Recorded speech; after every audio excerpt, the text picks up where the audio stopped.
imagen del día, en la noticia destacada. Hablábamos sobre un fallo de la Corte Suprema sobre una pretensión de las mamás que cultivan el cannabis con fines medicinales. La idea básicamente es tratar de establecer un nuevo paradigma, si es que se puede establecer, ¿no? Porque hasta el momento eran perseguidas permanentemente por el poder punitivo a través de esto que decíamos, ¿no? Una persona que era detectada con una planta de marihuana en su casa, que es así como se la conoce generalmente, era perseguida y muchas veces llevada a juicio, encarcelada.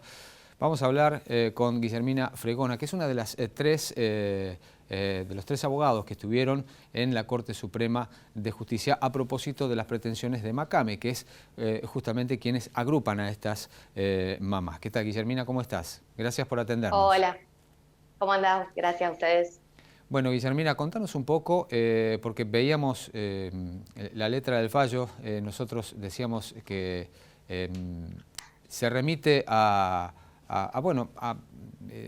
de alguna manera respetar derechos que están constitucionalizados, a eso se refiere siempre la Corte Suprema, ¿no? Vamos a la razonabilidad, vamos al principio de lesividad. ¿Qué es lo que dice hoy la Corte con respecto a este requerimiento de MACAME? Mirá, lo importante de este fallo, o sea, en primer lugar destacar que se convierte en un leading case constitucional porque es la primera vez que la Corte se pronuncia en lo que es respecto al autocultivo de cannabis. Lo que hace la Corte es reconoce el autocultivo de cannabis y la elaboración de aceite casero como un derecho emergente del derecho constitucional a la salud, ¿sí? Y este reconocimiento que hace la Corte es para siempre. Ya no se va a poder ir para atrás. Por más que cambie la normativa vigente, ya se trata de un derecho reconocido constitucionalmente como por la Corte como intérprete último de la Constitución Nacional. Bien, bárbaro, sí, principio de no regresividad, pero además de esto, digo, ¿qué pasa con...? Había uno de los requerimientos que tenían las mamás era no tener que participar de este registro que hay, ¿no? A nivel nacional. ¿Qué pasó con eso? Mirá, nosotros iniciamos el amparo en el año 2018. Nosotros lo iniciamos con el doble objeto de pedir por un lado el acceso gratuito al aceite de cannabis y por el otro lado la despenalización del autocultivo de cannabis. A la medida que fue transitando el proceso, cambiaron las normas y en el año 2020 se crea lo que se conoce como ReproCam, que es un registro a través del cual una persona puede obtener una autorización para cultivar cannabis con fines medicinales bajo diversos parámetros, con una duración de un año, entre otros lineamientos. Bueno, nosotros lo que decíamos era que la penalización de la conducta, es decir, la pena de prisión, no puede depender de una autorización estatal, porque si ya hablamos que la conducta es legítima, porque si el Estado te puede dar una autorización, no hay dudas que la conducta es legítima, decíamos, no puede depender de esta autorización mediante la inscripción en el ReproCam. La Corte no nos dio la razón en este caso, nos dijo que esta inscripción en el ReproCam lucía razonable, atento a que salvaguarda la salud pública y la seguridad pública, y que por lo tanto las personas deben inscribirse en el ReproCam a los fines de evitar la persecución penal. Por eso la Corte dice, las personas inscritas en el ReproCam están excluidas de la persecución penal. Pero hace un párrafo en la sentencia, la Corte, donde dice, en los casos de aquellas personas que no estén inscritas en el ReproCam, habrá que ver cada caso concreto. Y si el fin de ese autocultivo que realizaban, por más que no estén inscritas en el ReproCam, es medicinal, la persona no puede ser punible. O sea que se va a ver caso por caso, en el caso de que no estén registradas.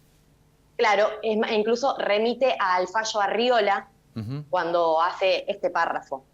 Bien, o sea que bueno, la Corte no se aparta del fallo Arriola, se mantiene y como me decías vos, no hay regresividad. Esto es importantísimo teniendo en cuenta que hay muchas mamás que todavía no estaban con el tema de la compra, ¿no? De comprar el cannabis en el exterior. Ahora con las restricciones que tenemos con respecto al dólar se hace prácticamente imposible.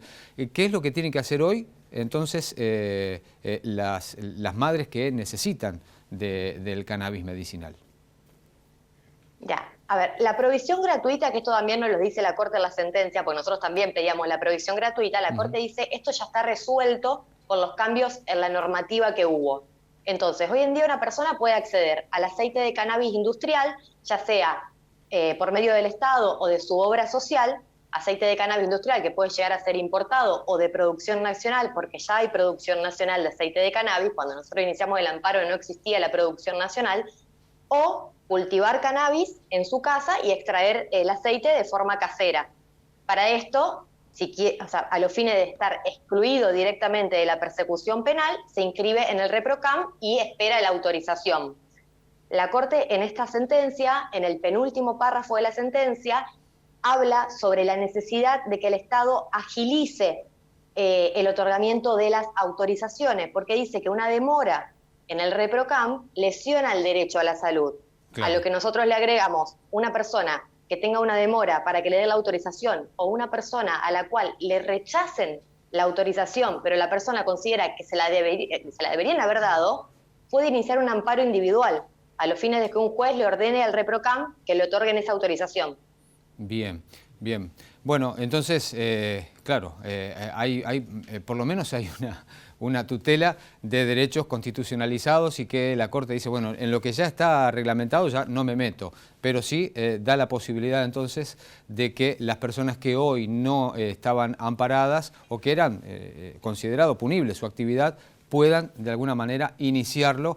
Esto hay que mostrarlo a nivel nacional. Digo, ¿cómo fue la recepción, ustedes que tienen contacto directo con las mamás? No, a ver, muy contentas. Aparte, fíjate que todo esto lo lograron ellas desde su lucha, que ya hace muchos años. Y, a ver, acá, a partir de ahora, se construyó una sólida plataforma constitucional desde la cual se va a seguir avanzando a los fines de conquistar más derechos en este ámbito. Otra cosa importante para remarcar es que cuando se crea el ReproCam en el año 2020 y se reglamenta en el año 2021, el ReproCam era una cosa que no es hoy en día. Cuando nosotros en la Corte este año presentamos diversos escritos entre el mes de febrero y antes de la audiencia pública, que fue el 27 de abril, criticando diversos aspectos del ReproCam, el Estado Nacional automáticamente sacaba un decreto, todo fuera del expediente obviamente, donde nos modificaba y nos hacía lugar a ese pedido nuestro. Por eso nosotros le llamamos efecto Macame a todas las modificaciones que tuvo el ReproCam, cómo se flexibilizó el ReproCam. Como por ejemplo se eliminaron, cuando una persona se quería inscribir en el ReproCam, tenía que firmar un consentimiento por el cual avalaba que la autoridad administrativa en cualquier momento y sin previo aviso le vaya a hacer una inspección en su casa. Nosotros decíamos que eso era un allanamiento encubierto, claro, y más gravoso incluso porque no había orden de un juez. Claro, sí. Y eso se eliminó, por ejemplo, en febrero se eliminó, previeron la posibilidad del cultivo exterior, que también nosotros criticábamos que no estaba prevista, se hablaba solamente de cultivo interior, dejando fuera, por ejemplo, el patio de una casa, si nos ateníamos a la literalidad del texto, y también se procedió a reglamentar lo que es el cultivo solidario, es decir, el cultivo que puede hacer una ONG para otras personas. Una última, Guillermina, porque bueno, esto llega a la Corte Suprema debido a las negativas permanentes de la justicia santafesina. ¿Qué pasa con el tema de algo que se había dicho, ¿no?, que habían dicho jueces de aquí, de la provincia de Santa Fe, con respecto a la experticia de las mamás, de si pueden, no pueden elaborar el aceite de cannabis? ¿Se exige ahora, no se exige? No, mira, la Corte de eso no se pronunció al respecto y da por sentado que la actividad que realizan las madres es sumamente beneficiosa para los tratamientos. O sea, no hizo ninguna apreciación al respecto sobre eso y da por sentado el beneficio tanto del autocultivo como del preparado casero. Perfecto, Guillermina, muchísimas gracias y felicitaciones al grupo de abogados que estuvieron trabajando allí, Domingo Rondina, creo que estuvo también Mariano Bar. Mariano Bar, sí, Mariano Bar. Bien, bueno, así que felicitaciones y muchas gracias. Bueno, muchísimas gracias.